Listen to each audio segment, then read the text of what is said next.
We all know that Canada's Environment Minister, Stephen Guilbeault, has had some pretty wacky ideas. The eco-activist turned Liberal cabinet minister apparently has a new gig beyond just being Canada's Environment Minister. Hello, I'm Adrienne Batra. With me are Warren Kinsella and the Toronto Sun's Brian Lilley, who broke this very fascinating story, Brian, about our Environment Minister doing double duty for Canada and China. That's right. He is the executive vice chairperson of an organization. I'll give you the short form. It's the CCICED. It's an organization of the Ministry of Environment and Ecology for the government of China. So this is the Communist Party of China's Environment Ministry's operation. They set up what they call a think tank. Now, the vice chair is China's environment minister. The full chair of this organization is a gentleman who is first vice premier of the People's Republic of China. He's just behind President Xi on the pecking order within the Communist Party of China. This is something that shocked me. I got this because Guilbeault gave an exclusive interview to the National Observer, which is an activist environmental publication. Fine, fill your boots. But they were bragging about Guilbeault going to China and trying to find allies, and he's going to this meeting. And I said, well, who's this group? Went to their website, clicked on the who we are, and up pops Guilbeault's picture as the executive vice chair. I've asked the Prime Minister's office for comment. They said, we're not going to comment. We're leaving this to the minister's office. And so far at this point, they haven't gotten back to me. But to me, this is just outrageous. This is beyond diplomacy and going to talk to the Chinese government about environmental issues. He's an advisor to the Chinese government while serving in Justin Trudeau's cabinet as the environment minister. Warren, who could forget the Chinese government refers to Justin Trudeau as little potato? And who could also forget, of course, that Justin Trudeau has an admiration for China's basic dictatorship. So should it come as much of a surprise that his now environment minister is cozying up to China in this regard? And apparently we're supposed to forget about all the electoral interference, the interference in our democracy, the kidnapping and the imprisonment of 2 Canadians. And we're supposed to forget about all of that, apparently. No, we shouldn't.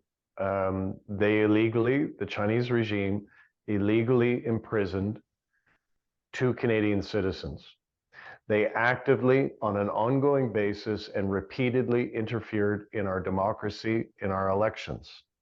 They are one of the worst abusers of human rights in the world. Leaving aside their environmental record, the absurdity of our Minister of the Environment being the executive vice chairman, quote unquote, of a vehicle controlled by the Chinese regime, who kills 1.7 million of its own citizens every year with air pollution alone. It is absurd. You cannot serve 2 masters. You cannot be in 2 places at once. And you particularly cannot be associated with, in the way that Guilbeault is, a hostile foreign power. They are not an ally of Canada. They are an adversary of Canada, verging on an enemy of Canada. This is unacceptable, and Brian's scoop is really important. And I find it very interesting that the Prime Minister's office has refused, in this case, to come to the defense of Guilbeault. I think that tells you something very interesting, and it's that other people within the government are not happy about this situation.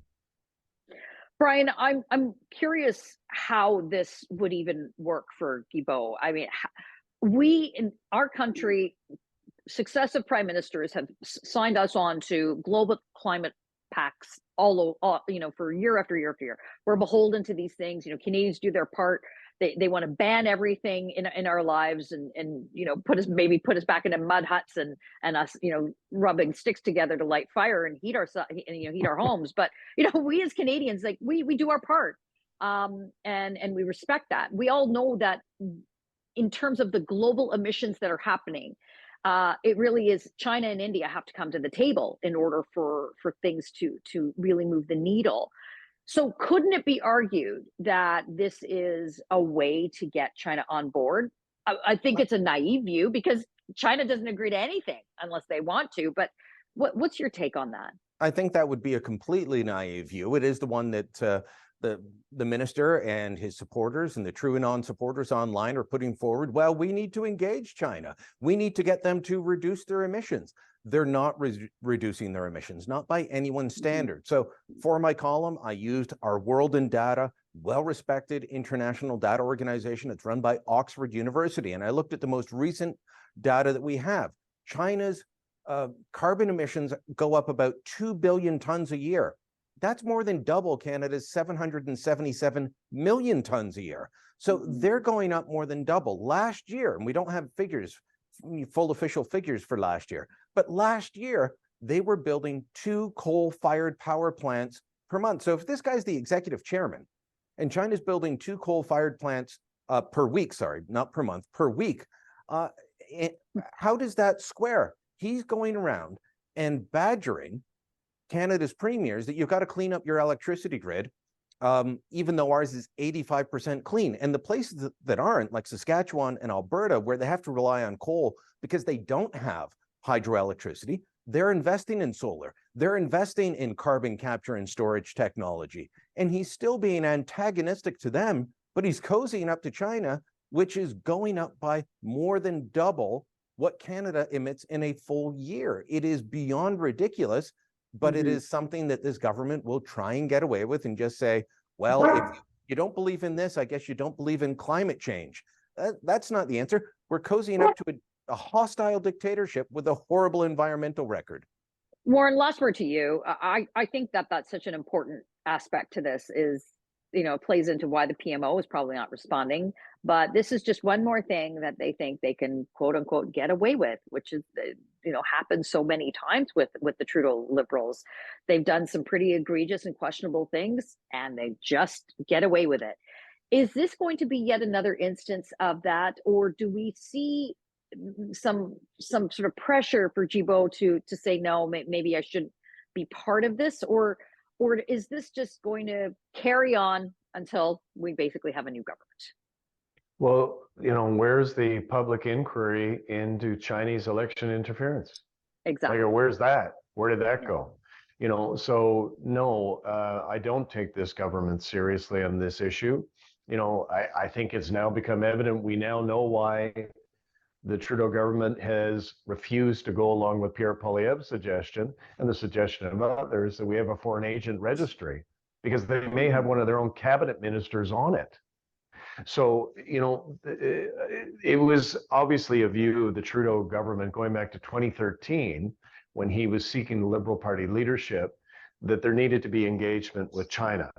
And I didn't agree with them, but, I guess their argument was, well, we need to do this to offset, the influence of other superpowers, maybe the United States. But it hasn't worked. The two Michaels, as you pointed out, and interference in our elections in 2019 and 2021, and on and on and on. Engagement with China in the way that Stephen Guilbeault is doing right now, today, has not worked. It has actually made the situation worse. So, this guy needs to be told to quit, or he needs to quit the cabinet, but he needs to pick a lane, because you can't work for Canada and China at the same time. Yeah. Well, let us know what you think. Put a note in the comments below, and go to the TorontoSun.com and hit that subscribe button. You're going to find coverage on stories you will not find anywhere else.